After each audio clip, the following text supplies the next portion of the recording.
سڵتان لێبێت بینەرانی کورسات نیوز لە ئەڵقێم شەوی پانۆراما پێتانگەیشتینەوە بۆ قسە و باسکردن لەسەر ڕەوشی ئابووری عێراق و نرخی دۆلار و دینار. هەومان نەزانین ماوەی چەند ڕۆژێکە نرخی دۆلار لە بازاڕەکانی عێراق و هەرێمی کوردستان بەگشتی بەرزبوونەوەیەکی نائاسایی بەخۆیەوە بینیوە. زۆرێک لە چاودێرانی بارودۆخەکە بە گشتی ئەوانەی کە لە بواری ئابووری و لە بواری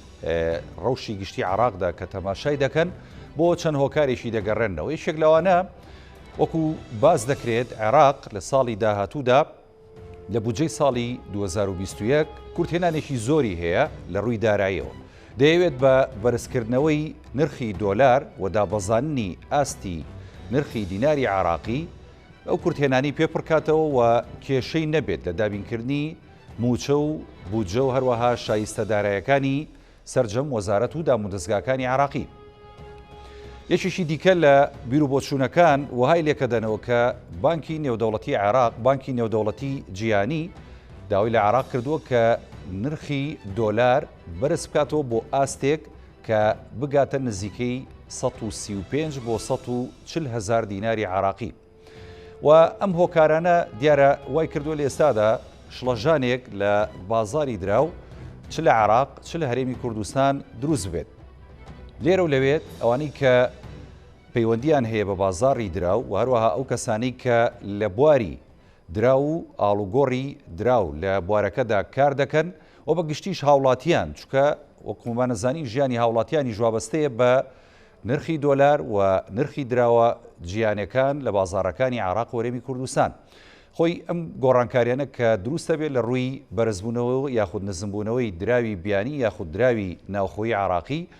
کاریگەریە بێت لەسەر هەموو بوارەکان بە گشتی لەسەر بواری کڕین و شتومەک لەسەر بواری دارایی لە عێراق لە هەرێمی کوردستان لەسەر قووەتی کڕیر قووەتی شیرایی لەلایەن هاوڵاتیان و لەلایەن سەرجەم ئەو ناوەندانی کە هەیە لە هەرێمی کوردستان و لە عێراقیش. دابەزین یاخود بەرزبوونەوەی نرخی دۆلار و لە بەرامبەردا دابەزینی نرخی دیناری عێراقی ئەمانە تا چەند کاریگەریە بێت لەسەر ئابووری عێراق بەگشتی کە هەمومان نەزانین ئابووری عێراق تا ئێستا ئابووریەکی کەوتووە و شکست خواردووە بەهۆی ئەوەی کە لە ڕابردوو نرخی نەوت لە بازاڕەکانی جیهان دابەزی و هەروە ڤایرۆسی کۆرۆنا ڕووی کردە جیهان و عێراقیش بەشێک بوو لە وڵاتانی کە بە کاریگەری هاتنی ڤایرۆسی کۆرۆنا و هەروەها دابەزینی نرخی نەوت ینی ئابوووریەکەی بەرەو داتەپینێکی زۆر ڕۆیشتووە. هەرێمی کوردستان لە ئێستادا چۆن ئەتوانێت مامەڵە بکات لەگەڵ دابەزینی نرخی دیناری عێراقی و لە بەرامبەردا بەرزبوونەوەی نرخی دۆلار. ئەمانە تا چەند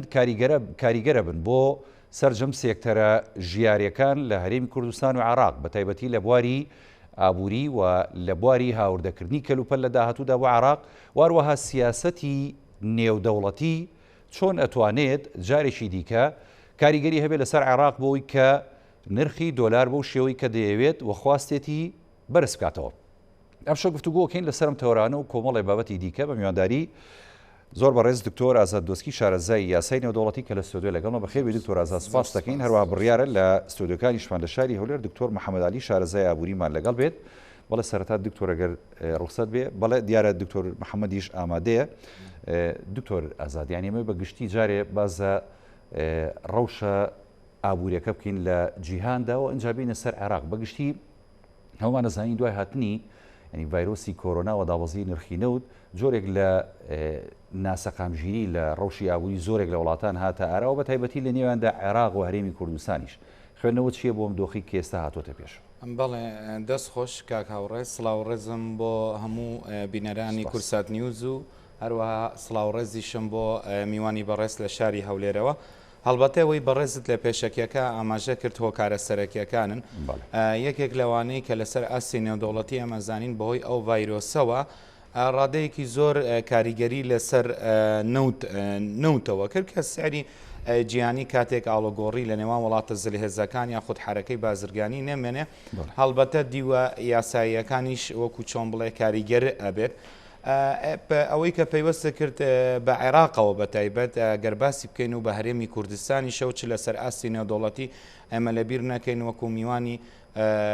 ئازیز لە شاری هەولێرەوە تایبەتمەندیەکەی لە بواری ئابووریە کە ڕێکخراوی ئۆپک یەکێکە لەو ڕێکخراوانە کە عێراق تیا ئەندامە ئەوە ڕێژەی وە بەرێنان یاخود ناردەمەنی کەمی کردووە بگرە زۆر جار حکوومەتی اتحادی داوای کردووە کە هەرێمی کوردستانیش پەیوەست بێ بەوەی کە ڕێژەی خۆی کەم کات لە نەتیجەیە ئەوەی کە بەڕێزت وتت عێراقیش من پێم وایە لە ماوەیەکی کورتە لە پێش مانگێک ئەبێت پەرلەمانی عێراق پەنای بردە بۆ پەسەندکردنی قانونی عەجزی مالی ئەمەش بۆ هۆی میوانی خۆشەویست لە شاری هەولێرەوە ئەزانێت کاتێک عجز لە موازنەی دەوڵەتێکە بێت کاتێک تۆ نەفەقاتت زیاتر بێت لە ئیراداتەوە هەڵبەتە عجز لە موازنە ڕوادات عێراق گەیشت بۆ ڕادەی کە ڕەنگە بەو قەرزە نەیتوانیوە موچەخۆرانی خۆی موچەی ماگانەی موچەخۆرانی خۆی دابینگ بکات و ئەم کێشە سیاسیانش کە ئێستا سەرەکی بۆتەوە لە نێوان هەرێمی کوردستان و عێراقا کەواتەوەی بەڕێزت وتت ڕنگدانەوەی بەتایبەت لەسەر عێراقاوە لە ناو عێراقا لەسەر هەرێمی کوردستانیش بۆتەوە کەمبوونەوەی حرەکەی بازرگانی و هەروەها ئەو قەیرانە گەورەی کە ئێستا هەرێمی کوردستانیش گرتوتەوە من پێم وایە کۆتا دەرچە چارەسەری سەرەتایی ئەوەیە کە ئێستا وەکو چۆن بڵێ تیمی حکوومەتی هەرێمی کوردستانوە لە ناویانەوە بەڕێز کاقوبات لە بەغایە کە هیچ نەبێ هەرێمی کوردستان لە قانونی قەرزە جێگای خۆی بکات بۆ لە بڕگەی حوتا کە هاتووە کە هەرێمی کوردستان خۆی پەیوەست کات بە ناردنی ئەو بەشەی کە کوت لە شیعەکان و سونەکان بە تایبەت بەداخەوە تیان پەڕاند و یەک خاڵی تر گرنگتر هەیە لێرە پێم وایە کاک هاوڕێ ئێستا پرۆژە قانونێکی گرنگ ئیمڕۆ لە سەرۆکایەتی وەزیرانی عێراقا بوو من پێم وایە بەڕێز کاظمی یاخود تیمەکەی ڕەت کردەوە کەوتوێتی بە وەزارەتی دارایی حکوومەتی اتحادی تۆزێ زیاتر وردبینی تیا بکەن من پێم وایە تێپەڕاندنی قانونی موازنە بە تایبەت لە پەرلەمانی عێراقا بۆی ئەو دۆخە خراپەی کە بەڕێزت وتت هەرێمی کوردستانیش بەشێکە لەوە و تیمی کوردی ئێستا بە تایبەتە ناویشیانەوە یەکێتی نیشتیمانی کوردستان کە هەموو هەوڵە جهودەکان چکە وەکو بەڕێزیان لە شاری هەولێرەزانم قانونی موازنە بۆ ماوەی ساڵێکە بە پرۆژە قانونێک سوڵتەی تەنفیزی سیاغەی کۆتایی ئەکات ئەینێرێتەوە بۆ ئەنجومەنی نوێنەران کە پەرلەمانی عێراقا من پێم وایە کۆتا دەرچەش کە وەکو چۆن بڵێ پرسی بووجە یاخود موچە لە هەرێمی کوردستان کۆتایی بێت ئەگەر کورت یاریکەرێکی باش بێت لە پەسەندکردنی ئەو قانونی موازنەی عێراقی کەم پێم وایە ڕەنگە هەفتەیەکی تر بگاتە پەرلەمانی اتحاد پێویستە هەموو کوتلە سیاسیەکانی کورد هێزیان یەک ڕیز بکەن بۆ پەسەندکردنی ئەو قانونە لە بەرژەوەندی هەرێمی زۆر باشە دەست خۆش دکتۆر دواتر دێم و خزمەت جەناب بۆ کۆمەڵە تەوەری دیکە پەیوەست بە گفتوگۆکانی هەم هەرێم لەگەڵ بەغدا هەم ڕێکەوتنی داهاتوە گەرکرێ لەگەڵ بەغدایە گرنگژەکەی چییە بۆ ڕەوانەوەی ئەو ترسی کە لە ئێسادا لە نرخی دۆلار و دینار دروستە بەڵێ دکتۆر محەممەد علی ئەم کاتتان باش سپاس دەکەین کە لە بەرنامەی پانۆراما لەگەڵمانی هەمومان نەزانین وەکو دکتۆر ئازادی ژامەژی پێدایانی ئێستا بۆ نمونە ڕەوشێک هاتۆتە پێشەوە لە عێراق و لە هەرێمی کوردستان ینی دەبێ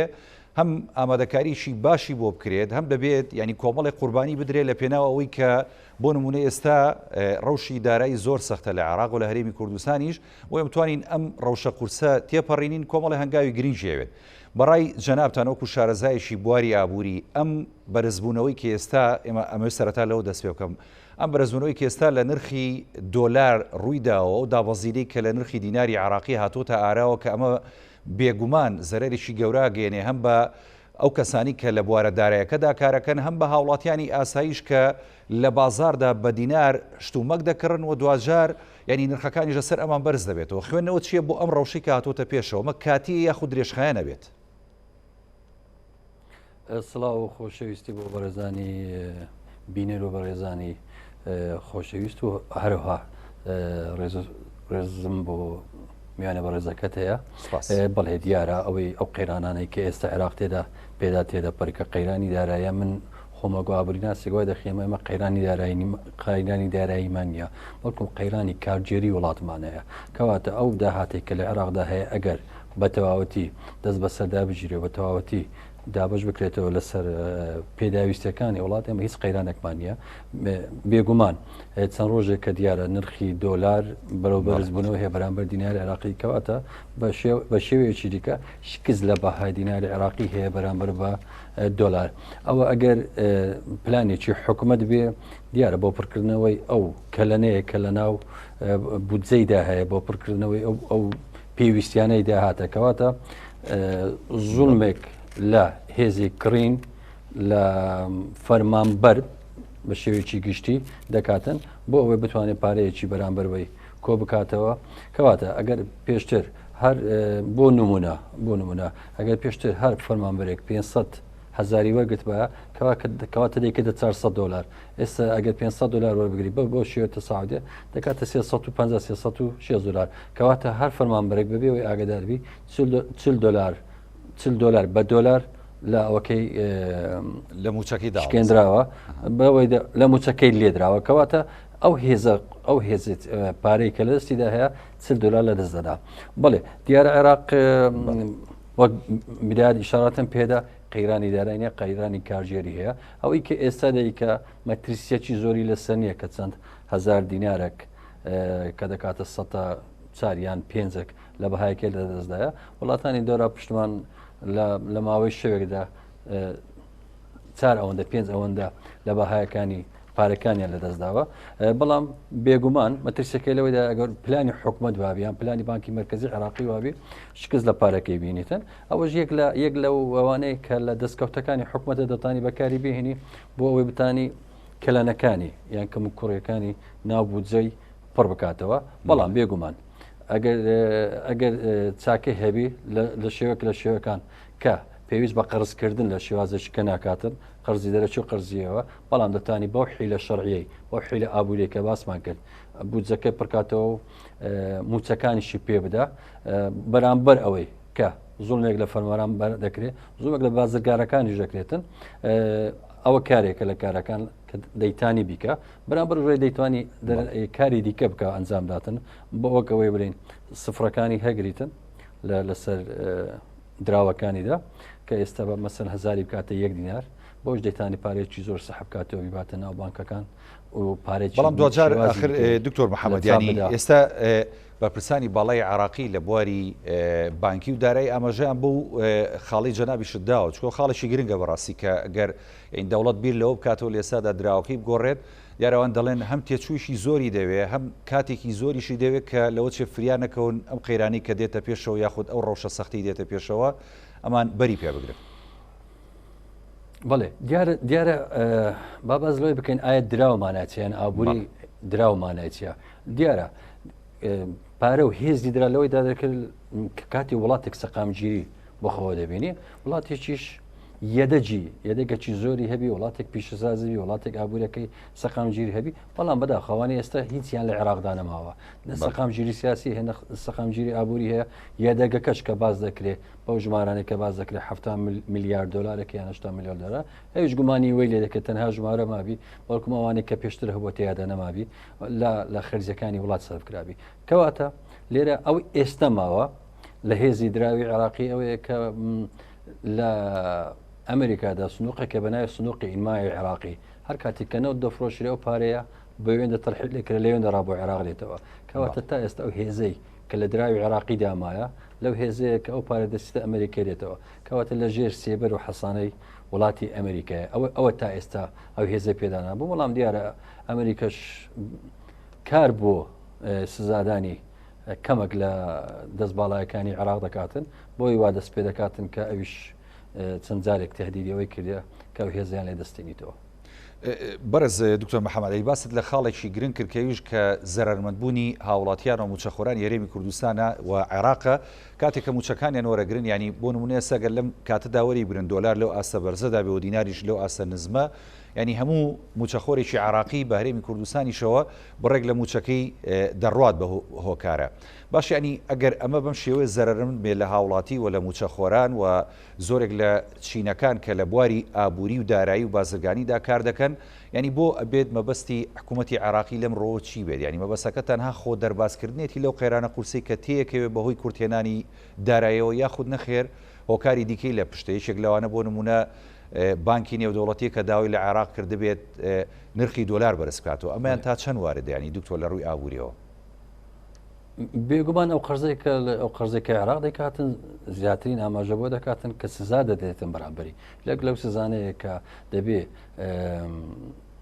بەرگریکردن یان پاراستنی کەمێک لە بوارەکانی ئابووری خۆی دەست سەردا هەگرێتن کەواتە ئەو دەعمانێک کە پێشتر بۆ بنزینی دەیکرد بۆ ئاردی دەیکرد بۆ ئەوی دەکرد بێگومان کە وڵاتانی کە قەرزی پێدەن بۆ ئەوەی هیچ گومانەیەکیانەوە نەبێت کە عێراق دەزانی ئەو قەرزەی بداتەوە دەبێت ئەو خەرجیانەی کە عێراق پێشتر دەیکرد بێگومان یەک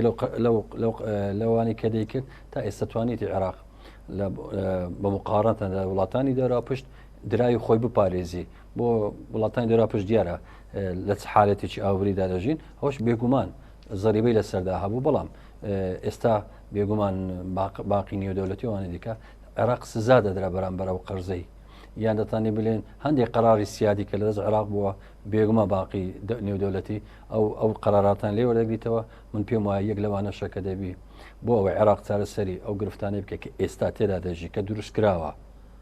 دووبارە دەرێمەوە کە ئەو گرفتانێمە تێدا دەژین ئەو قەران تێدا دەژین دروست کراوە بەەوە دەتانین عێراق ئابوووریەکە عێراق زۆرەوە بەهێسترا ئەو ئێستا کە نیشانی مەدەدرێ دەبێ هەندێک سزا بدرێ و دەبێ هەندێکی ژەوەی بکرێ بەڵام من چاوەڕێ ئەوەی دەکەم ئەگەر عێراق هیچ دەرچوونێکی نەیتە پێش بۆ نمونە ئەگەر بەیانی یان دوو بەیانی یان لە ماوەی داهاتوو نرخی نەوت بەرز بێتەوە بۆ $6 عێراق پێویستی بە قەرز نابێتن ئەوەش دەکرێتن هێستا با بڵێن ینی هیوایەکدا هەیە لەوەی عێراق بەرەو تەعافەتی اقتصادیدا بڕۆ بۆ نمونە ئێستا نەوت لە $51 بەڵام بودجێ عێراقی کە ئێستا واتەرخان دەگرێتن بۆ ساڵی 21 لەسەر نرخی $42. یعنی ئەو کاتە دکتۆر پێویستی بەم هەنگاوانەش نابێبینێ بە تایبەتی لە ڕووی بەرزکردنەوەی نرخی دۆلار؟ نا بێگومان پاش $6 ئابووری ناسەکانی عێراق بە تایبەتی لە باقی مرکزی و وەزارەتی دارایی ئەوی ئێستا کە نەقسەکان لە باغدا هەیە باقەکاندا هەیە ناگاتە 115 ئەگەر دۆلار $10 بێتە بلێستا عفۆن نەوت لە $50 کەواتە 120 نرخەکەی لە 120 نرخەکەی زیاد بووە کەواتە شتێکی چاکە لەگە نرخی ئەوڕۆ کاتەوە کاتێکە 120 بڵێ. زۆر باشە دەست خۆش دکتۆر محەممەدیان سوپاس دەکەم دێمەوە خزمەت جەنابەت بەڵێ دکتۆر ئازادیانی بۆ نمونە وەکو دکتۆر محەممەد ئاماژەی پێدا ئەگەرم قەیرانە بۆ نمونێمە لە قەیرانی بۆ نمونە دارایی دانین و عێراق دەڵێ قەیرانی دارایی تا ڕادەیەک نییە بەڵام قەیرانی بەڕێوەبردننی هەیە و ئیدارەدانی هەیە. ئەگەر لە ڕووی قانونیەوە و لە ڕووی یاساییەوە ئێمە تەماشا بکەین بۆ چارەسەرکردنی ئەم دۆخ و ڕەوشەی کە دێتە پێشەوە بەسەر هەم هاوڵاتیانی عێراق ئەم هەرێمی کوردستان بۆ دەربازکردیان لە هەر ڕەوشێکە گەر ڕەوشی بۆ نمونە ئێستا کە پێی دەوترێ ڕەوشی دارایی لە ڕووی قانونیەکەەوە چۆن دەبێت ئاخۆ کێ بەرپرسیارە لە ڕووی یاساییەوە کە بتوانێت بەتەنگ هەم چارەسەری ئەم کێشانەوە بێت هەم لە ڕووی یاساییشەوە دەرچەیەک بۆ ئەم ڕەوشە سەختانە بدۆزێتەوە کە دێتە پێشەوە بەڕاستی زیاتر لە بەرژەوەندی هاوڵاتیان بەڵێ دەستخۆش من متفقم لەگەڵ بەڕێز دکتۆر محەممەد لە ڕووی مستەڵەحە ئابوووریەکەوە کە ڕەنگە قەیرانێکی کارگەری بێ بەڵام بە مەفهومە قانونیەکەی یاخود دستوریەکەی کاکە هاوڕێ لە بیرمەکە ئەگەر سەری مناظەمەی شەفافی نێودەوڵەتی بکەی ئەگەر عێراق پلێبەندی یەکەمی نەگرت بێ بگرە هیچ جار وەکو چۆن بڵێ دڵی ئەو ڕێکخراوەی نەشکاندووە لە ڕووی گەندەڵیەوە گەندەڵیش من پێم وایە لەگەڵ بەڕێز دکتۆرا وەکوتم متفقم چکە دیوێکی تری یعنی بەپێ هەموو تیۆرە نێودەوڵاتیەکان دیوێکی تری تیرۆر گەندەڵیە لە وڵاتان بە هەدەردانی سامانی گشتیە یعنی لە بیرمەکە کاک هاوڕێ ئەو پرسیارەی کە بەڕێزت وتت ئەگەر سری لایەنە دستوریەکە بکەن بە تایبەت لە مادەی 111 دستور کە ئەڵێ سامانی گشتی مڵکی هەموو خەڵکە مادەی 112 ئاڵێت پێویستە ئەم سامانە وەک یەکی بە یەکسان لە نێوان هەموو پێکاتەکانی عێراقدا بەش بکرێت دەستورە جێبەجێ بەدڵنیە ئەجا ئێستا من کە ئەمە کە تایبەتمەندی من بێت من پێم وایە غیابی سوڵتەی قەضایی لە عێراق لە دادوەری ئەگەر سەیری دەستگای نەزاها لە عێراق بکەی هەر ئەو پرسیارانەی بەڕێزت کە ئاراستەی دکتۆر محەممەد کرد پەیوەست بە چارەسەریەکان باسی بانکی مرکزی عێراقی کرد بە هاتنی بەڕێز کازمی چەندین گۆڕانکاری ئەمە منبعی فەساد بوو لە عێراق وەکو چۆن بڵێ جیهەتی یاخۆ چۆن بڵێ چۆن ئێمە بڵێن جیهەتی قەزائیمان هەیە ئەم موئەسسە اقتصادیە زۆر لەلایەن سیاسیەکانەوە قۆڕەخ کرابوو و گۆڕانکاری ڕیشەیش کراوە پێم وایە تا ڕادەیەکی باش لە ژێر هەیمنەی حزب سیاسیەکان لە عێراق بە تایبەتیش شیعە یاخود میلیشیا چەکدارەکان دەرهێنراوە چکە لە ئەسڵدا وەکو چۆن بڵێ ئێمە چۆن لە دستورا کە ئەبێ سێدەسەڵاتمان هەیە ئەمە موئەسسەیەکی ئابووری بۆ بڵێ سربەخۆیەکی تامی پێوە دیار بێ بۆی بتوانێت لە بەرژەوەندی دەوڵەت بۆ لە بەرژەوەندی هاوڵاتیان بۆیە کاکاوڕێ من پێم وایە چارەسەریەکان ئەوەی بەڕێزتوتت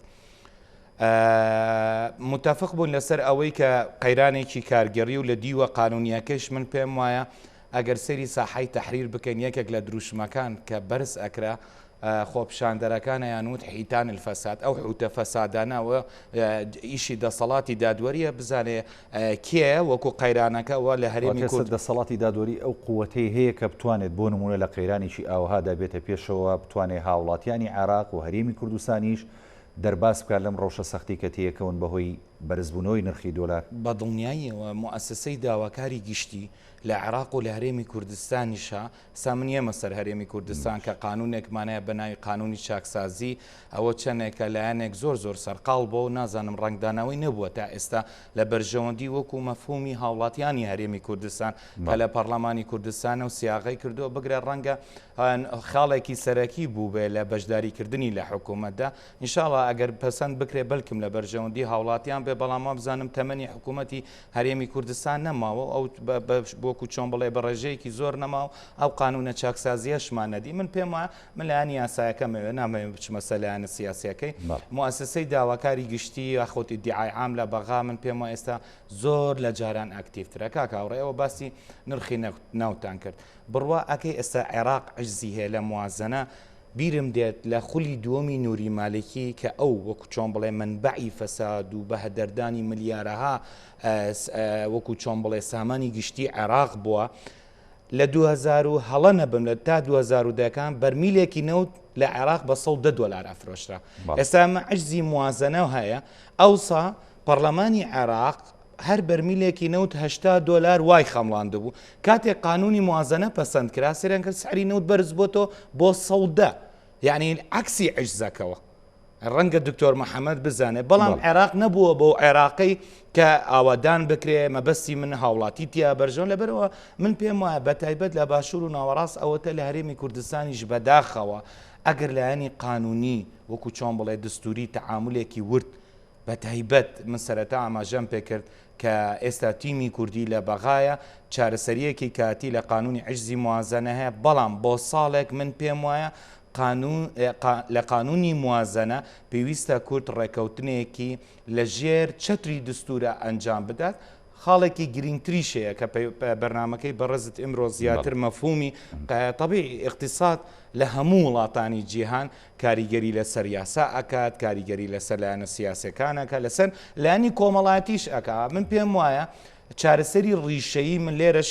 وتەی خۆم ئەوەکو چۆن بڵێ ئاراستەی هەموو پەرلەمانتارە بەڕێزەکانی کورد ئەەکەم بە تایبەت قانونی نەوت و غاز تکایە پەسەندی بکەن بە هەر شێوازێک بێت چونکە ئێستا ئەو قانونی موازنەیە ینی من ئێوارەکە بوو سەری هەندێک کەناڵی عەرەبیم ئەکرد لە ئێستاوە هەندێک وەکو چۆن بڵێ خیتابی شۆڤینیەوان پێیان دیارە ڕەنگە پێشیان ناخۆش بێ ئەگەر کورد التیزامیشی پێ بکە ئەو ئاوادانیەی کە کورد لە سەتا حەڤا وەریگرتەوە من متافقم لێرەش گەندەڵی هەیە بەڵام ئەو ڕێژەیە بەرچاوی ئەگەر بەرامبەری بکەیت لەگەڵ حکوومەتی ئیتیحادی وتەکەم لێرە کاکاوڕێ بۆی هەرێمی کوردستان لە قەیران تێپەڕێ تکان لێ ئەەکەم پەنا ببنەوە بۆ پەسەندکردنی قانونی نەوت و غاز چونکە لە دستوری عێراق زیاتر لە 50 مادەی دستوری نەبی نەک مادەی قانونی هەیە ئەڵێ وەیونەظم ذلك بالقانون یەکێک لەوانە مۆزوعی کێڵگەنەوتیەکانە کە چۆن وە بەرهێنە بێنرێ لە نێوان هەرێمەکان و نێوان حکوومەتی ئیتیحادی لە دوای پەسەندکردنی قانونی موازنە بیر لە پەسەندکردنی قانونی نەوتوغاز بکەن بۆی هەرێمی کوردستان تووشی قەیرانێکی تر نەبێت. دەستخۆش دکتۆر ئازاد. بەڵێ دکتۆر محەممەدیایی منەمێ خاڵێکی دیکە لەگەڵ جەناب تا باس بکەم بە حکمەوەی کە شارەزایەکەت لە بواری ئابووریە، ینی ئێستا بۆ نمونە عێراق وەکو دەوترێت پارەیەکی زۆری بلۆکراوی هەیە لە دەرەوەی وڵات و لە زۆرێک لە وڵاتانی دنیا دەستگیراوە بەسەر پارە و سامانی عێراقدا. عێراق لە ڕووە قانونی و یاسایەکەەوە تا چەند ئەتوانێت بۆ نمونە لە کاتیشی ئاوهادا کە نرخی دینار ئەوێ دابەزێنێەوە دۆلار بەرزکاتەوە بتوانێت سوود ببینێت لەو پارانی کە لە دەرەوە بلۆکراوە ئیتر بە هەر ڕێگەیەک بێ لە ڕێگەکان بە پەیوەندیەکانی بێ بە دیبلۆماسیەت بێ بتوانێت هیچ نەبێت بەشێک لەو پارە بلۆکراوانە بگەڕێنێتەوە بۆ عێراق بۆ ئەوەی کە لەم ڕەوشەی کە ئێستا عێراقی پێدا تێپەڕەبێت لە ڕووی قەیرانی دارایەوە و ئەوەی جەنابیشت ئاماژەت پێدا و دکتۆر ئازادی ئاماژەی پێدا قەیرانی گەندەڵی و فەسادی تا ڕادەیەک سەیترە بکە بەسەر ئەو ڕەوشەی کە دێتە پێشەوە لە داهاتوە. ئەمە ئەگونجێت ئەکرێ؟ بەڵێ بێگومان پێشەچی من قسەکانی دکتۆر ئازاد هەمووی پەسەند دەکەم. بەڵێ ڕاستە لە هەموو شێوازێک لە شێوازەکانی لە ناو دەستوردا گلەیەکی زۆر خەڵکەکە لەسەر دەستور و هێو لە جێبەجێکردنی دەستورەکاندەیە. من پێ باش ئەو پارەیە کە ئێستا بلۆکرایەوە لە وڵات لە دەرەوەی وڵات بمێنێتەوە نەگاتە دەزەوە گەندەڵانی کە لە ئێستا بەغدا حکومڕانن لەبەرەوەی گەلێک لەوەی زیاتر بە هەزاران ئەوەندەی پارە لە ژێ دەسەڵاتیان هەبوو بەڵام نقوم کراو کەس نازانێ پارەیان چی بەسەرات. بێگومان گەڕانەوەی هەر دینارێک هەر دۆلارێک هەر سنتێک لە سنتەکان عێراق پێویستی پێ هەیە بەڵام دیسان دووبارە دەکەینەوە ئایا دووبارە ئەو پارە دەگەڕێتەوە بۆ دەستی ملت یان دەگەڕێتەوە بۆ سەر خەزینەی دەوڵەت یان دەگەڕێتەوە سەر بودجە و دیسان ملت سوودی لە نەخێر دیسان چەند گەندەڵکارێک دەست بەسەر داگرێت وەگەوی ئێستا کە دەبینین بە گەڕانەوەی داهاتەکانی سنوورە گومریجیەکانی عێراق وەک باز دەکرێت 12 تا 15 کات 1985 لەوێن دەر گومانی لەوی لێ دەکرێت لەلایەنی حیزبەکان و چەکدارانی ئەو ناوچانی کە لەوێن دەرن بە خۆیان سوودی لێوە دەگرێت. لێرە شتێک من حەزم لە ئاماژەی پێ بکەم. ئابووری عێراق ئەو کاتە داڕمە ئەو کاتێک کە بەڕێزی کازمی دەسەڵاتی وەرگرت کەواتە لەو کاتە داڕمە ئەو کاتە بوو کە تەوافق لە عێراقنەوە. من پێم وایە بوونی کورد ئەوڕۆ لە بەغدا وەک ئەندام پەرلەمان وەک وەزیرەکان و وەک بەڕێزانی دیکە کە لە دەسەڵاتن لە پاژنەمانی تەوافق بێگومان پێویستی بە سیاسەتە نوێ و داڕشتنەوەی کۆنتترۆلکردن و یان بۆ داڕشتنەوەی ئەو مەرحەلێکەدا دێت لەگەر عێراق زۆر جیاوازی هەیە کە پێشتر بە تەوافق هەموو شتێک بۆمان دەچووە سەر بەڵام کە ئێستا نەمایە بێگومان ئەو ڕێژەیە کە لە پەرلەمانی عێراقدا هەیە ئەگەر سودمەندی یەکەم برایانی عەرەبی لە شیعە و سوننە دەبن ئەوە بۆمان ناچێتە سەر کەواتە سیاست لە عێراقدا بە هەموو شێوەکان لە شێوەکان لە پاش نێهێشتنی تەوافق کۆتایی پێهاتیە لێرە دەکرێت ئێمە چی بکەین بۆ ئەوەی کوردستان لەو قەیرانەنە ڕزگار بکەین. من پێم وایە لەمەوە دوای کوردستان پێویست ناکاتن چاکسازی لە خەرجیەکان بکە لە بۆی خەرجێک نەمایە بیکاتن تا ئێستا زیاتر گەشتنە ڕێژێک لەو ڕێژانە کە دەبینین ئێستا نوێنەرانی حکوومەت بەڕێزانی شانی حکوومەتی کوردستان ئەو چەند ڕۆژێکە هەفتەیەکە لە بەغدایەنە هەوڵ دەدەن بۆ دۆزینەوەی چارەسەرێک بەڵام من پێم وایە ئێستا لەمە دوای پێویستمان بە چارەسەر و کۆنتترۆلکردن و چاکسازی لە داهاتەیە زیاتر لەوەی کە لە خەرجی هەبی پێم وایە بەڵێ من باسی کوردستان دەکەم پێویستمان بە چاکسازی لە داهاتەیە نەک لە خەرجیەکان بەرە باسم کە شتێک نەما خەرجی لێ بکرێ زیاتر تا حکومە ناتانێ ئەوڕۆ ئەوەکانیش دابی بکە موچەکان دابی بکە ناوک خەرجی زیاد بکە کەواتە لێرە ئەوەک دەمێنێتەوە ئەو تەوازنە چۆن بکرێت چۆن دەکرێت من پێم وایە پێویستمان بە قەراراتی فعلی زۆر بەهێزەیە بۆ چارەسەرکردنی ئەوانەی لە کوردستاندا هەیە بێگومان لەلایەنی سیاسی هەر لایەنی سیاسیەک ئەو بڕیارانە بدا کە پێویستە ئەوڕۆ بدرێ بۆ ئابووری کوردستان بێگومان زەرری سیاسی و زەرری دەنجیشی دەبی لە پەرلەمان بەڵام دەبی بدرێ ئەو ڕۆژ نەدرێ بەیانیش نەدرێ دوو بەیانی ئەو بڕیانانە کە دەدرێ ئەوژۆ بڕیانانەوەی دەبی بەهێزێکی تەوا بێنە سەرەوە برکاکە ئێمە دەتوانین لەمە دووە بۆ ساڵێک 120 115 106 هەت ڕێژەکە بەو داهاتێکە لە دەستمان هەیە موچە بدەین دۆزینەوە ڕێگە چارێک بۆ کەمکردنەوەی فەرمانبەران بێگومان ڕێگە چارە زۆر ئەگەر بیانەوێ پێشخستنی تەقاعدکردن خانەنیشکردن دۆزینەوەی ڕێگا چارێک هەر کەسێک ئەگەر خۆی داوای ئیستقالە بکرێتن بەرامبەروی بژمەیەک لە بژمەکان لە باقەکان قەرزی پێ بدرێ لە بەرامبەریشدا دکتۆر خۆ دەزانی خۆت شارەزای بواری ئابووری دەبێ ئەمە لە بەرامبەر ئەمەدا کەرتی تایبەت و لایەنی ئابووری لە هەرێمی کوردستان بەهێز کرێ بۆی هاوڵاتیان و موچەخۆران و فەرمانبەران هیچ نەبێ ڕووکەنە ئەو کەرتانە بۆی بژانەوەیەک لەو کەرتەدا هەبێ بەڕاستی ئەمەش دەبێت ئەسڵ ئەم لە کوردستان ئێمە لە کوردستان تا ئێستا کەرتی هیچ شتێکمان نیە بە ناوی وەزارەتی هیچ شتێکمان نیە بە ناوی سیاسەتی ئابووری ئەوەی هەیە وەزارەتی دارایی جەنابشتە لە تەلەڤیزیۆن تا ئێستا زۆر کەسێک ینی بە دەگمەنجێ لەوەی وەزارەتی دارایی ئابووری وەزارەتەکەمان کە هەمانە وەزارەتێکە زیاتر وەک خەزینەیەک وایە پارەی بۆ بێ خەرچی دەکە پارەی بۆ نیە بەڵام پلانی ئابووریمان نیە ئەگەر پلانی ئابووریمان هەمای ئەو بانکانەی لە کوردستان هەیە زیاتر لە 30 بانکی عێراقی و نێودەوڵەتی و لە تورکی و لە خەلیجی و لە عەرەبیدا هەیە ئەوان کاریان چیە لە کوردستان ئەگەر قەرزێک بە هاوڵاتی وڵاتەکە نەدەگە حسابەکی بۆ نەکاتەوە ئەگەر هاوکاری نەبی لە کڕینی خانیەگە هاوکاری نەبێت بڵێ تا ئێستا ئەوەی هەیە لە زۆر وڵاتانی دەگمەن ئەو شتێ هەیە وڵات دەبی نەوت بفرۆشی بیکاتە نرخینەوی کاتە نەقت بینی موچەکەی پێدا ئەو شتانە لە وڵاتان نەمایە بنمونە وڵاتی تورکێک کە دراو سێمەیە کاتێ سرە مانگان کە موچە دەراتە فەرمانبەرانەوەکەی تەنها سەتاسی نەق لە باقەکان دەوانی کە ژمارەیە دەسرێتەوە تا ئێستەمە سیستەمەکی باقیمان نییە بۆ چارەسەری ئەو تەنگەژانێت تێدایە ئەمن گرنتی بە حکوومەت و بە هەموو فەرمانبەرانی وڵاتەکەمان دەدەم ئەگەر سیستەمەکی باقیمان هەیە ئەو قەیران ئێستەمە تێدا دەژی قەت نەمانێتەوە بۆ نمونە جەنابەت ئێستا دەرەی چۆن حکوومەت موچەیەکی بۆ فەرمانبەرێک دانایە بۆ نمونە دیسان باز دەکەینەوە 100,000 لەو 100,000 حکوومەت دەیتانی 20,000 کارەبای ببە 15,000 دیناری قستی ببە 25,000 دیناری بێگومان ئەوانە من کە ئەڵێم بۆ نمونە ئەڵێم کەواتە لە ئاخیرەکە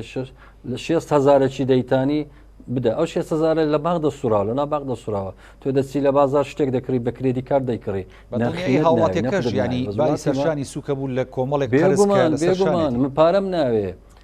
تاکە سیستەم لە هەموو وڵاتانی جیهان ئەگەر مابی لە کوردستان و عێراقا تۆ نەو دەفرۆشی دەکەی نەقل بەرەقت ئێستا عێراق تا ڕادەیەکی زۆر دەستخۆشیان لێ دەکەم ئەویان چارەسەر کردێ بەڵام لە کوردستان من نازانمە هەموو باقەت چ دەکە حکوومەت بۆ بەلایان بێدەنگە هەم کارتە باقە حکومیەکان هەم کردە نێودەوڵێتەکان هەمیش ئەوانەی ئەهلینە ئیشکاریوانە چیەگە نەتوانن لەو ڕۆژەدا هاوکاری حکوومەت و هاوڵاتیان بن بۆ چارسەری و قەیرانە دەستخۆش دکتۆر محەممەد دێمە خزمەت جەناب بەڵە دکتۆر ئازادیانی بۆ نمونە ئێستێمە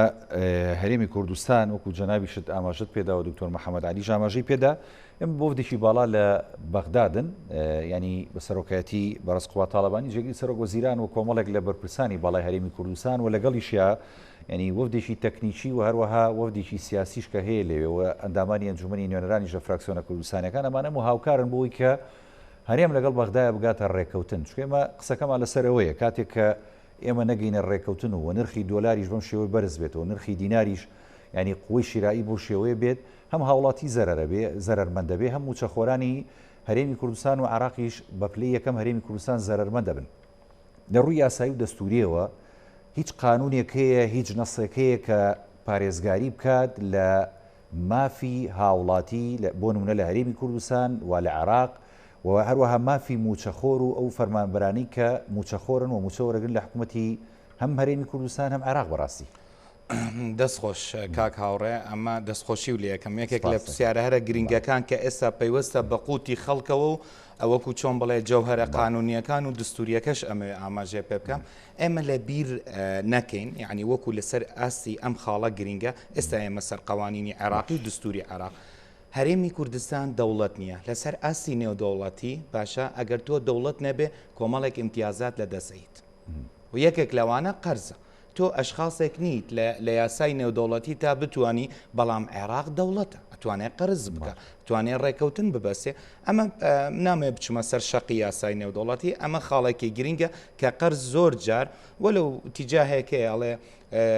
زۆرکردنی قەرز بە ڕێژەیەکی زۆر ڕەنگە کاریگەری لەسەر سیادەی ئەو دەوڵەتە بکات بکەوێتە ژێر سیاسەتی ئەو دەوڵەتەی ترکە قەرزی کردووە من پێم وایە ئێستا ئەو مەفهومە تا ڕادەیەکی بچووک بەرتەسک بۆتەوە ئەوەی پێوەستە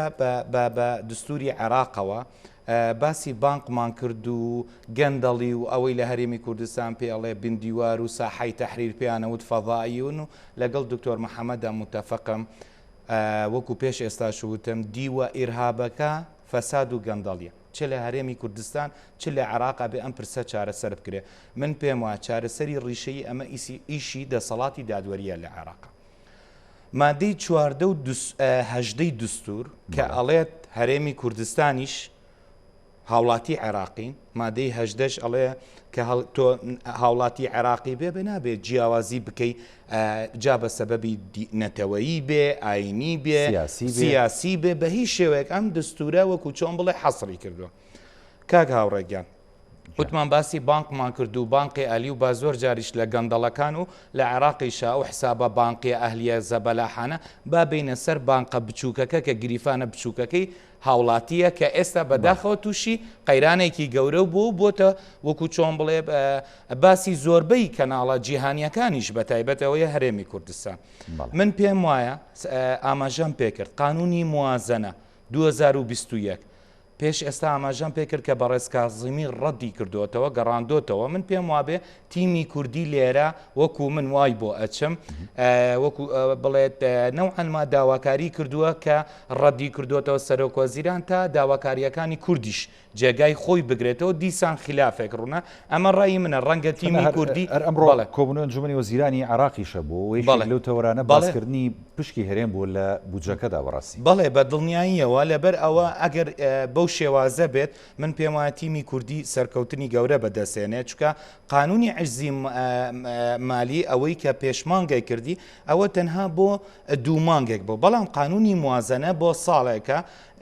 بەو شێوازە ئینشاڵە بکرێ بە تیمی کوردی کە ئیتر لە ماوەی 1 ساڵێکە و لە دوای ئەوەش پێش ئێستا ئاماژەم پێکرد بڕواب کە قانونی نەوت و غاز پەسەندیش بکرێ شتێک نامێنێ بە ناوی قەیران ناکرێ یعنی تۆ هاوڵاتی شیعە و سونە لە ناوەڕاست و باشوورە موچە وەربگرێت بەداخەوە کاکاوڕێ من باسی مادەی 14 و 18 کرد پشگیری هیچ لایەنێکی سیاسیش ناکەم بە منطقی دستور سەیری گریفانە بەتاڵەکەی هاوڵاتیەکەم کە زیاتر بەرنمەکەی بەڕێزت ئابووری و تابعی دستوری و یاسایی هەیە زۆر جار یعنی ئەمەوێ لێرە یەک خاڵی گرین کە حل لە چارەسەریەکەشە ئەوەیە کە نابێ بە هیچ شێوازێکی تر بە هیچ شێوەیەک قوتی خەڵک بکرێتە کێشەی نێوان کوتلە سیاسەکان ئەگەر ڕێک نەکەوتنیش ڕەنگە ئێستا زۆربەی بینەران بڵێ چۆن ئێمە پسپۆڕیمان لە ئێمە یاساینەوە بەداخەوە یعنی کە بینیومە ئەو قەیرانە و لە چەندین دام و دەستگای تری ڕاگەاندنە چاوپێکەوتنم کردووە زۆر جار ئەڵێن وڵا ئێمە چی بکەن بە پەرلەمانتارە بەڕێزەکانی کوردیش وڵا سونە و شیعە زۆرینن و وایە نیظامی سیاسی لە عێراق پەرلەمانیە داکۆشیە دەستوریە ئێستا بەڕاستیانی لە بە دڵنیایە حلێکی یاسایی و دستوری هەیە من ئەو ڕاوێژەش ئێم بە پەرلەمانتارە بەڕێزەکان قانونی محکمەی ئیتیحادی ژمارەسی 2005 شتێکمان هەیە مؤسسەی قەزاکە محکمەی ئیتیحادی دەستگایەکی سربەخۆیە ئەگەر سەیری مادینەوە 1 و مادینەوە 3 اختصاصی ئەم دادگایە بکەی یەکێک لە اختصاصەکانی ئەڵێ کاری ئەوەیە ڕقابە لەسەر دستوریەت القوانین بکە ئەو قانونەی کە بەشی کورد نەدرا باشە عجزی مالی وابوو قانون بوو یانە باشە مادەی 111 دستور ئەڵێکی ئەڵێ سامانی گشتیمان هەیە موڵکی خەڵکە مادەی 112 ئەڵێکی ئەڵێ پێویستە وەکو یەک دابش بکرێ مادەی 14 و 18 ئەڵێکی ئەڵێ کوردیش هاوڵاتی عێراقی کاکی من پەنا بۆ دەسەڵاتی دادوەری برن لە ڕێگای محکمەی ئیتیحادی قەرارێکی محکمەی ئیتیحادی بە قەیدی دەحوایەکی ئیتیحادی جارێکی تر مۆزوعی موازنە ئەوە ئەتوانن بخانە لایەک بەڵام قوت و موچەی خەڵک پێویستە بڕیارێک لە محکمەی ئیتیحادی بڵێ درچان بۆ نەکردی بێ پەنابەر من نازانم کاکزانە ئەوە پەرلەمانتارە بەڕێزەکان و لایەنەسیە ئەوەنەی من لەم ماوەیە دیراسی وردی یاسایی و دستوریم کردووە پەرلەمانی عێراق ئەو 4-5 مادەیە کە من ئاماژەم پێکرد ئەتوانن بە قەیدی داوایەکی ئیتیحادی چونکە تۆ پاڵپشتیەکی دستوری تەیە تەواو موازنەش بەڵام موچە تۆ پەیوەستی بەو مادەت ئەگەر قەرارێکی محکەمەی دەسەڵاتی دادوەری محکەمەی ئیتیحادی دەرچوو سوڵتەی تەشریعی با سونە و شیعەش بە زۆری نەقانون تێپەڕن تۆ لەو سەرەوە قەرارێکی محکەمەی ئیتیحادی با نمونەیەکی بەسیط بێنم لە گرنگی ئەم محکەمەیە کاکاوڕێ شیعە پەنای بۆ نەبرد بۆ مەوزوعی ڕیفراندۆم هەڵی واشاندەوە من بە یاسایی و دستوری قساکە تۆش بۆ قوتی خەڵک با بۆ دەستور بەرژەوەندی ئەمە بەرژەوەندی نییە مە قوتی خەڵکە قوتی ڕۆژانەی خەڵکوردکەیان و تا ئێستا هیچ هانایشی بۆ محکەمەی بە دڵنیاییەوە ئەم محکەمەش ئێستا لە ڕووی کارگێریەوە لە دوای پەسەندکردنی قانونی هەڵبژاردن قانونی ژمارە 2005 ئەندامێکی بەڕێزی کۆچی دوایی کردووە خی گەورە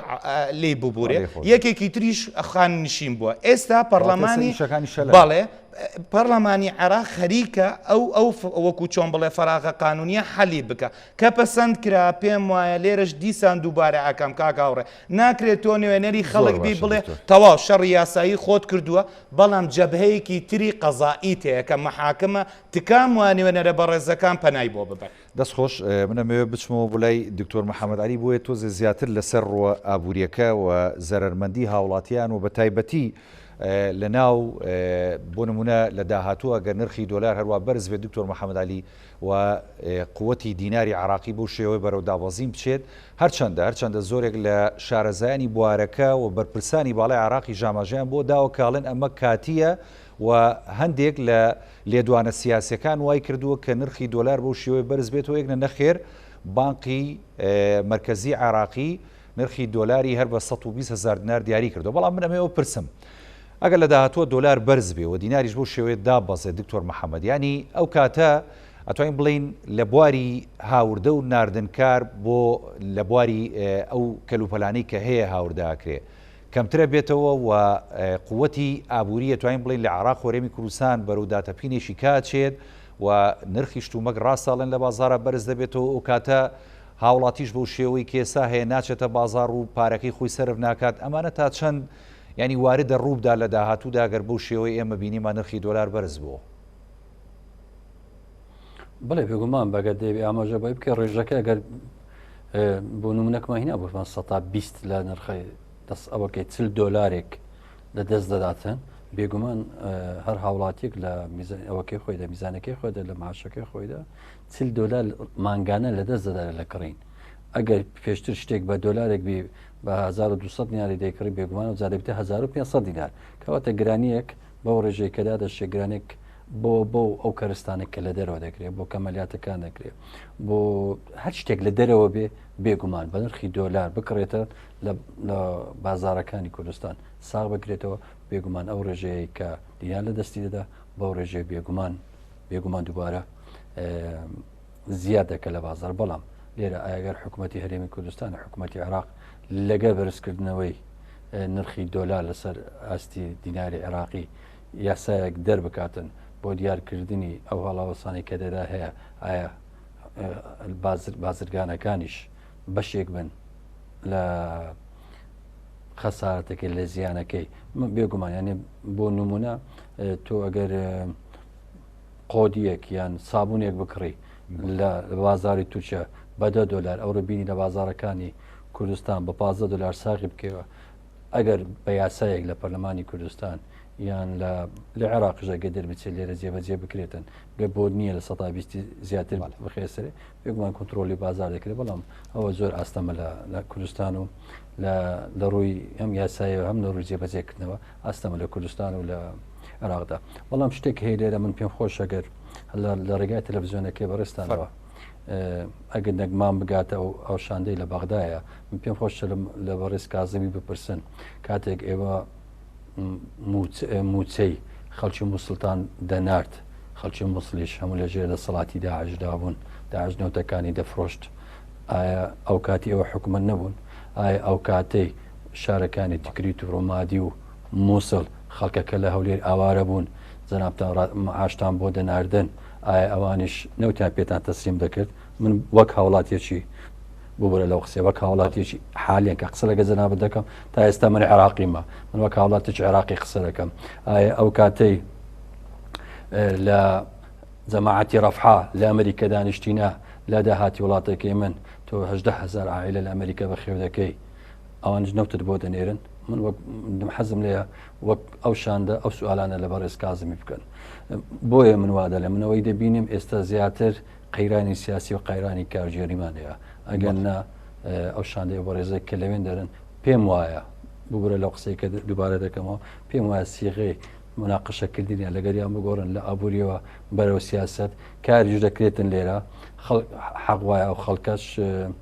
لە سەر مافی خۆی وەک بەڕێز دکتۆر ئازاد باسی کرد خەڵکانێک بە لە دادگایەکانی هەولێر یاسا بەرزکەنەوە بەرە داوات بەرزکەنەوە لە دژی حکوومەتی هەرێم ڕوو لە فۆناگاکانی و یان ئەنجۆیەکانی مافی مرۆڤ بکەم بەرامبەر حکوومەتی عێراق بەپێی ئەو یاسا و دەستور لە سەریتی وەک هاوڵاتیەکی عێراقی ڕێزم لێ بگری نەک معاملەکی یا مزایدەتیشی سیاسی ئەگەر لێرەدا لە هەرێمدا ئەگەر هیچ گرفتێکی لەگەر حەزبەکاندا هەبی ناکرێت تجارەت بە من و بە من بکە بۆ زیادکردنی هەروەها بۆ حەزبە کوردیەکان لەگەر عێراق ناکرێتن ئەوڕۆ قوتی ئەو خەڵکە بکرێتە سیغەشی سیاسی بۆ هەبژاردنەکانی مانی شش. زۆر باشە دکتۆر محەممەد من بەرەو کۆتایە چمە دو سەرنج و پەیامی بەڕێزت گەنی بەڵام بە کورتی سوپاس دەکەم فەرموو. بەرەو قەیرانەکە من پێم وایە گەنەوتەکان نرخینەوە وەک دەیبینین ئێستا لە دوای کۆتایی هاتنی بەشێک لە بەشەکانی ئەوەی قەیرانی کۆرۆنا ئەگەر نەوت لەوە زیاتر بەرز بێتەوە من پێم وایە دەبی ئەوە بین ئومێدوابیت کە باشتر دەبی قەیرانەکە بەڵام دووبارە دەرێمەوە زمانی گفتوگۆکردن لەگەر ئەوان ئێستا حکومڕانن لە عێراق پێم وایە دەبێت گۆڕانکاری بەسەر بێ ئێمە ژوەک هاوڵاتیان بۆ مسۆگەکردی مافەکانی خۆمان ئەگەر هەرچێ گرفتێکمان ئەگەر هەرچێ مشکلش لە بینی خۆمان هەبی وەک حەزبە کوردیەکان و وەک ئاعیلەی هەرێمی کوردستان بە هەموو نەتەوەکانە یەک بگرین بۆەوەی لەو قەیرانە دەرچین. سپاس دکتۆر محەممەد بەڵێ دکتۆر ئازاد دواوتی بەڕێزیشە فەرموو. زۆر بە کورتی من زۆر متافقم لەگەڵ بەڕێز دکتۆر محەممەد ئەو دوو ڕووداوەی باس کرد کە لە شەڕی داعشە حکوومەتی عێراق موچەی بۆ شاری مووسڵیان نرد باسی ڕەفحاویەکانیشی کرد ئەوانەی کە ئێرانیەکان سەر بە حزبی داوای مالکی بوون لە سعودیا دوایەوە بە جنسی عێراقی و بە کۆمەڵێک ئیمتیازات بەو مەفهومەی کەوتم مادەی 14 و 18 دستوری عێراق کاک هاوڕێ جێبەجێ بکەن ئەمە بتەوێت نەتەوێت ئیقرارێکی دستوریە هاوڵاتی عێراقین وەکو وتم نابێ شیعە و سونە موچە وەرگێ هاوڵاتیەکرد ئەسڵ تۆ دەوڵەتی ئومی ئەمە ئیسیسناکەی ئەمە هەرێمێکە ئیلتیزامە ئەسڵیەکە کەوێتە سەر ئەوە بۆی بەس ئەمیوس بە کورتی کاک هاوڕێ ئەمە ئاماژێ پێ بکە ئەو خاڵی کەوتم پەناپیویستی بە قەرارێکی محکەمەی ئیتیحادیە کە تەجریم بکرێ قوتی خەڵک بکرێتە وەرەقەی مفاوزات لە نێوان حزبە سیاسیەکان کەسانی یاساین حەقی ئێوە لەم بوارەدا بەڕاستی من لێرە نوێنەرانی کورد زیاترە کەم چکەوە سەرەتا وتم یەکێک لە اختصاصاتی محکەمەی دستوری ئەوەیە کە مراقبەی دستوریەتی قوانینەکە مەبەستم چییە ئەگەر سونە و شیعە زۆرینە تێپەڕێنێتەوە سوڵتەی تەشریعی پەنا ببەرەوە بۆ محکەمەی دستوری بڵێ یەکێک لە اختصاصی تۆ کە ڕقابە ئەەکەی کە ئەو قانونە دستوریە یانە تۆ مادەکانی ترتەیە پاڵپشتیت پێەکە ئەگەر تێیان پەڕاند من وتەکانی خۆم ئینشاءڵڵا گەر بووین بە نوێنەری کورد ئەوسا بە سەرسەختی پشگیری لێەکەم. سپاس بۆ ئەرێک لە میوانە بەڕێزەکان دکتۆر ئازاد دۆسکی شارەزای یاسای نێودەوڵەتی کە لە سوودێ لەگەڵمان سپاس بۆ دکتۆر محەممەد علی شارەزای ئابووری کە لە سوودەکانمان لە شاری هەولێر میوانمان بوو. سپاس بۆ ژبینەرانی بەڕێز کە تام ساتە بینەرمان بوون خواتان لەگەڵ.